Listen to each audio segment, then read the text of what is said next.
there's another kind of instinct that you need to be on the lookout for, and this one is a liar. This one is a saboteur. This one is a backbiter. This is the instinct that says, you've had enough. You've given it your best shot. You can stand down. You can back off. You can rest now. Which sets up this problem for all of us. You're never gonna feel like it. It's your job to make yourself do the crap you don't wanna do so you can be everything that you're supposed to be. And you're so damn busy waiting to feel like it. And you're never going to. And that's the problem. There are those of you, you're still immature. When your excitement is up, your effort is up. But when your excitement goes down, your effort goes down. For some of you, you're too seasonal. When you're excited, man, you coming to work the first week, the first month, the first 3 months when you got that job, you were excited, and so you was putting forth effort. You on blade, not you got comfortable, and you're not excited no more. And guess what happened? Your effort has gone down. So do me a favor, get off of that feeling stuff. Get off your excitement. We're not dealing with feelings because feelings go up and down. You don't have to be excited. You made a commitment to that job. Did nobody force you to take that job? You signed your name on the dotted line. And commitment said, I don't care how I feel. I don't care if I'm excited. I don't care if I'm pumped up. I don't care if I'm fired up. You made a commitment. Now it's time to put up. Lazy people do a little work and think they should be winning, but winners work as hard as possible and still worry if they're being lazy. So if you're a winner, you ain't comfortable. Every day I get up and give everything I got to everything I'm a part of simply because this is who I am. Like the only thing I need every day of my life is 86,400 seconds. That's it. Like I don't need some reward. Like the only thing I need is breath in my body and I'm flat out going get it. A person with passion always stands out. The world is so full of average that once you have passion and a sense of energy in your life, it distinguishes you. When you're passionate about something, it isn't reasonable, but you do it anyway. Passion will take you where nothing else will ever take you. It'll give you that decided edge. It'll help you to stand out. When you want to become a diamond, your whole attitude change, your whole mindset, your thinking, your relationships, the decisions that you make, how you spend your time, your energy, all of it changes. See, this is something that you can't be in this business. This business has to be in you. You take advantage of this opportunity. You let everything else go. You eat different. You study different. You practice different. You don't belong at the bottom, and it's time for you to get your butt from down there. It's time for you to stop being comfortable at the bottom. Get your butt up and get to where you're supposed to be. You are a royal priesthood. Get where you belong. Do what you're supposed to do. Live like you're supposed to live.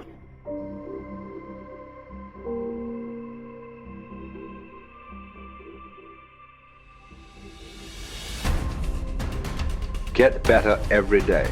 Socrates didn't know much. There wasn't much he held for certain. But he was sure, he said, that we cannot remain as we are. It doesn't matter who you are. It doesn't matter what you've done. Nobody is as good as they could be. Nobody is perfect. Everybody can improve.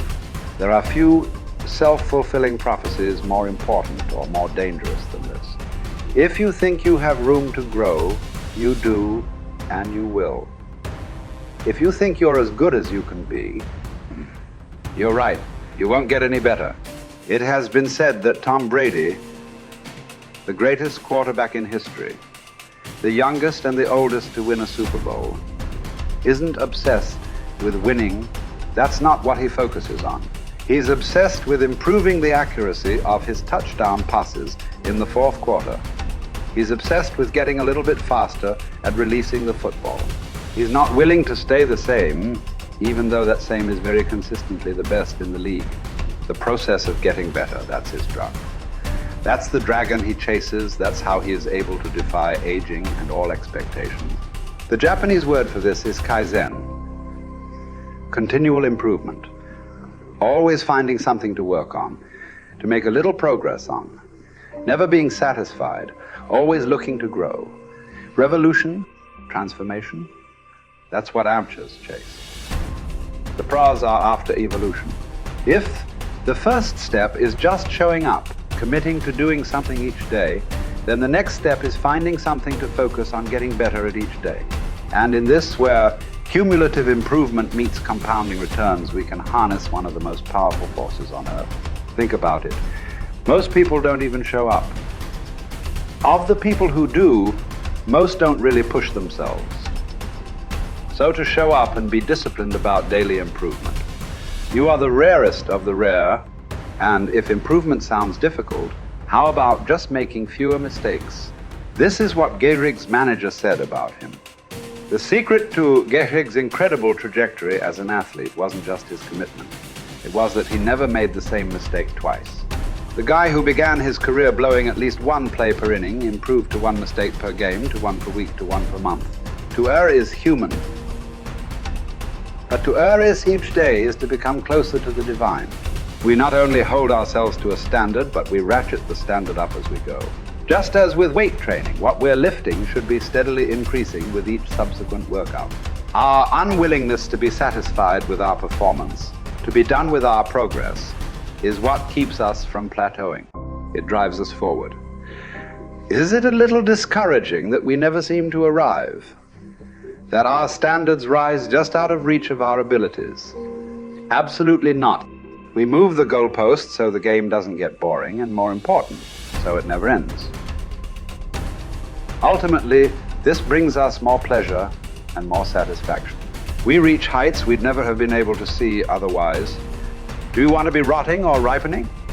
Are you getting better? Because if you're not, then you're probably getting worse. Anyone, whether they're a professional athlete or a house cleaner, can get better at their job. You can get better at being a person, a citizen, a son or a daughter. You can get better at how you think, how you focus, what you think about. Just as one person delights in improving his farm and another his horse, Epictetus would say, riffing as it happens on Socrates, so I delight in attending to my improvement day by day. He said this as a man who clawed his way out of slavery. He said this from exile. He said this as one of the wisest men in the ancient world. And still, he was focused on how he could get better every day, in every way.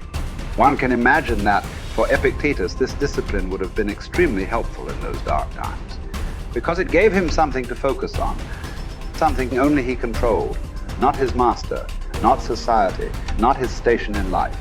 But this discipline is also helpful in the good times too, preventing one from getting too cocky or complacent. It doesn't matter what the scoreboard says, or the bank balance, or the sales figures, or the headlines.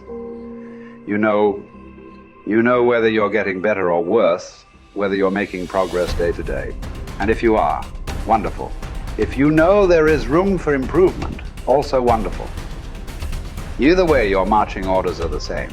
Come what may, success or failure, fame or misfortune. A focus on progress lets us look ourselves in the mirror with pride and ignore all the commotion in the background. It's the journey of a lifetime. In fact, that's the way to think about all of this. How much progress could you make if you made just a little each day over the course of an entire life? What might this journey look like? Where might it lead if each bit of progress you made presented both the opportunity and the obligation to make a little more progress, and you seized those opportunities, you lived up to those obligations each and every time? Will you choose to take this journey? Will you continue on, even when you've reached further than you ever thought you could go? Or will you stop there? Are you going to keep practicing? Or have you decided that this is good enough? That you're good enough? Will you remain as you are? Or become what you're capable of? Because once you stop getting better, there's only one direction to go. Do the best you can. The Emperor says in Marguerite Yourcenar's beautiful novel Memoirs of Hadrian, do it over again. Then still improve, even if ever so slightly, those retouches. It's a beautiful irony. You're never content with your progress, and yet you're always content. Because you're making progress. What does it mean to live an infinite life? Clearly, our lives are finite. We're born, we die, we come, we go. But life is infinite. The game of life will continue with us or without us. Which means every single one of us has a choice. We don't get to choose the nature of the game. Life is infinite. We don't even get to choose if we want to play in the game or not. Once you're born, you're in it. We get one choice. Do you want to play with a finite mindset, or do you want to play with an infinite mindset? To play with a finite mindset means waking up every day and say, I'm going to be the best, I'm going to be better than everybody else, I'm going to accumulate more power, more responsibility, more money, whatever it is, whatever your metric is, I'm going to get more than anybody else. Me. And when you die, you take none of it with you. Or we can choose to live our lives with an infinite mindset, which means I'm going to leave this world, this school, in better shape than I found it. It means I'm going to devote my life to see that those around me rise. And we know that we're living with an infinite mindset because our obsession is seeing that we have an impact on the lives of the people around us. We've all had teachers, and some of you are those teachers, where 20 or 30 years from now, I can go to one of your students and say, you're a remarkable human being, you've accomplished so much in your life. How did you become the person you are today? And they will tell me your name. We all remember the teacher who believed in us. We all remember the teacher who had our backs. We all remember the teacher who saw something in us that nobody else saw. We've forgotten all the others, but we remember those couple. And that's what it means to live with an infinite mindset. It means we divert ourselves to that mindset for everyone in our lives. That other teachers will say that about us. Other principals will say that about us. Other students will say that about us. Our friends will say that about us. I am who I am today because of you, and I will commit to live the same life that you taught me how to live. And you will literally live on beyond your own lifestyle, your own lifetime. That when you're gone, others will carry your work for you. This is what it means to live an infinite life, and it is just a choice. Nobody changes until they change their energy. When you change your energy, you change your life. It's the way it is. When you stop using your enemy to reaffirm your addiction to hatred, when you stop using your best friend to reaffirm your addiction to suffering, when you stop using your Facebook to reaffirm your addiction to insecurity, when you stop that whole process and you start going inward and you're no longer relying on those outer things to create those emotions, and you start creating those inner emotional states, you start changing your energy. Now, whatever is no longer a vibrational match between you and that past, present reality is going to fall away. Right. They're just going to spiral out. You're no longer putting your attention on them. In other words, the stronger the emotion you feel with some problem in your life, the more you give it your attention. Where you place your attention is where you place your energy. You're giving your power away, your life force. Lower the volumes of that emotion, you take your attention off that person, you're calling energy back to you. And you're building your own electromagnetic field. We've seen the evidence of that in many events, because when people start overcoming themselves, the first day, not always, but the energy of the room will drop. Why? Because they're drawing from the field to build their own field. Now when they build their own field the next day and the fields start interfering with the people next to them, whoop, the energy in the room just keeps going up. So now there's no longer a vibrational match between you and your coworker. Be prepared, because that old known thing is going to fall away because you're no longer emotionally and energetically connected to it. So then when you get in that state, it's not a time to try to put it back together, because at the same time these things are unraveling and they're moving towards chaos, and chaos is just unpredictable order. It's novelty, the newness of an experience that you can't predict is chaos. If you apply the formula, and all potentials in the quantum field exist as electromagnetic potentials. They are possibilities. When they begin to synchronize coherently, your brain and heart, you get a strong Wi-Fi signal, because now you're putting out a very laser coherent signal. When there's a synchronization between your energy and that potential that exists in the future, but it really exists in the present moment, because that's where they exist in the quantum. Now, you